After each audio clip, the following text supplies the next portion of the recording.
welcome back. The Ray Show. 844-RAY Show is the number if you'd like to get on board. RayLucia.com if you want to shoot me an email. Don't shoot me, just send me an email. RayLucia.com. Gene Pastula, CFP in the house. Hey, Gene, how you doing today? I'm doing well, Ray. Glad you are here. Happy New Year to you, too. I got your pearls of wisdom from Pastula just the other day. I think it's, pearls from Pastula, CFP. There you go. Can I read this to the folks? Sure. Because Gene works with financial advisors all around the country, literally thousands of them, of which about 10 know what they're doing. No, just kidding. And it's entitled, I Eat My Own Cooking. So this is from Gene's little blog. I'm 70 years old and can retire anytime. God bless you. My wife and I are able to receive 6.5% annuity income on enough of our assets to guarantee our retirement for as long as either of us live. God bless the two of you. We each have a paid-up long-term care policy that will cover anything we can possibly experience for however long, all paid with tax-deductible dollars.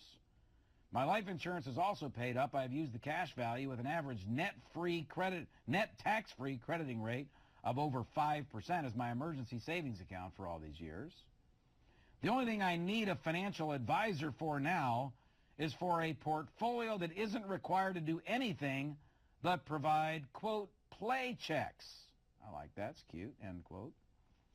I wonder how many financial planners would have set this kind of portfolio up for me. I wonder why you would not do this for your clients. Are you lecturing to the financial advisors that you train and develop over the country? Yeah, it appears that I have been lately in these semi-monthly, twice a month, in these twice-a-month blogs that I do. One guy emailed me back and says, Gene, why don't you just start telling us what you really think? Yeah, exactly.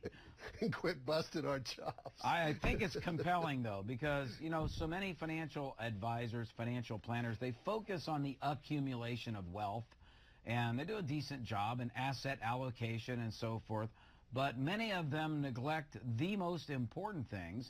And what struck me is you said you could take a 6.5% distribution, but those of us in the financial planning field have always been taught, well, a 4% distribution is what you can take. Yeah, see, that's why annuity income is so important to at least consider in your retirement planning, because the most efficient way of setting up a retirement portfolio and taking money from it is to know with absolute certainty that you are going to spend all of the money and all of the interest that you earn and be done with it on the day you die, which of course is impossible.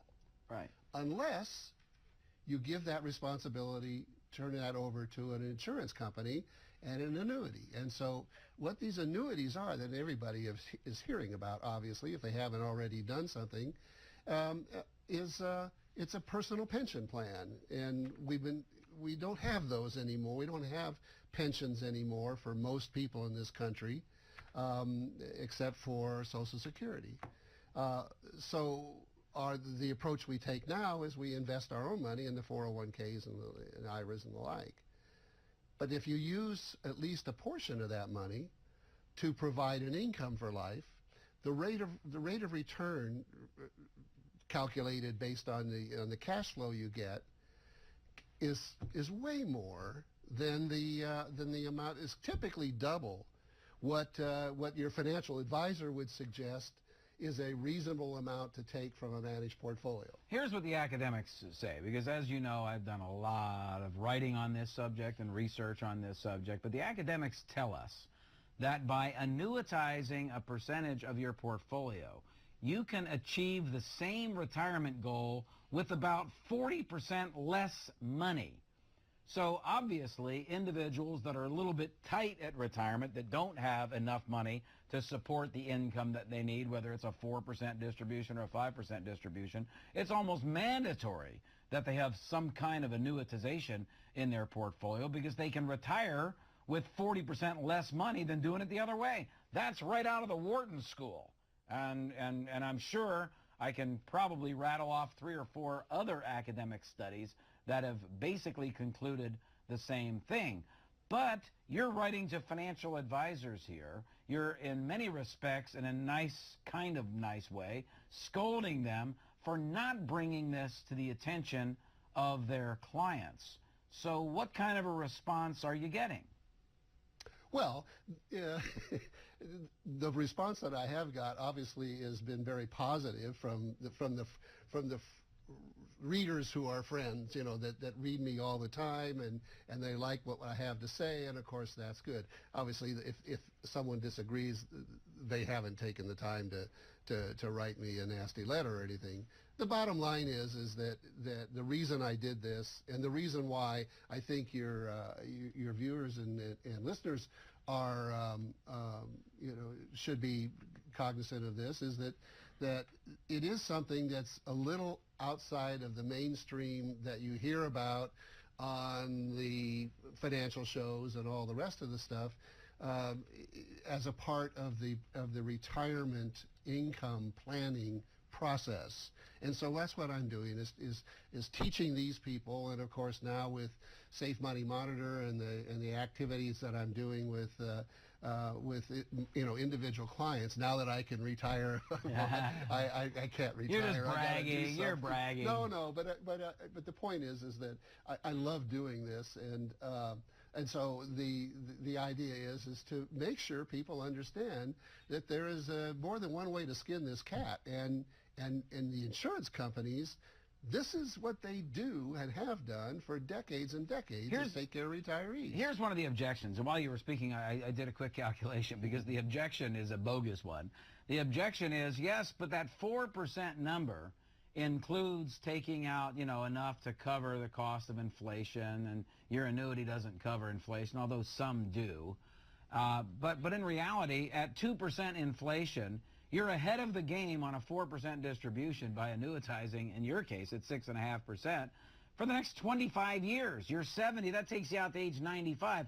What it is the trade-off of retiring with a high degree of security and comfort versus leaving your kids significantly, potentially I should say, leaving your kids significantly richer than you if the markets do what a lot of people claim they think the markets are going to do.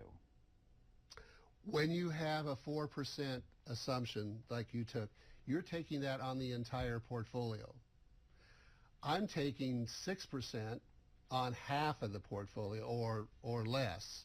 And so I have the rest of the portfolio to take care of inflation. There you go. But I don't have anywhere near the stress.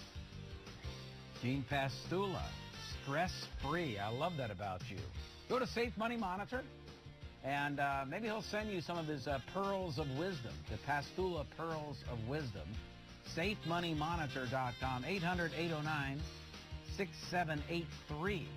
Yeah, I want to change gears slightly here, because the other thing that you always talk about, and I love that you do, is the fact that so many people like Paul would want to make sure that he has long-term health care, because while he's done a really good job of accumulating, you could blink and that money could be gone. Yeah. So talk about that briefly as we wait for Ron in Tempe here. He could do some things that relative to using his insurance, his life insurance, for example, and making sure that it is the kind that will pay for long-term care. And so he could put money into that while he's still working, and by the time he's done, maybe have a paid-up insurance contract of $250,000, $500,000 or more that could be used for long-term care if, in fact, he actually, experiences a need. But if not, then would go to his family.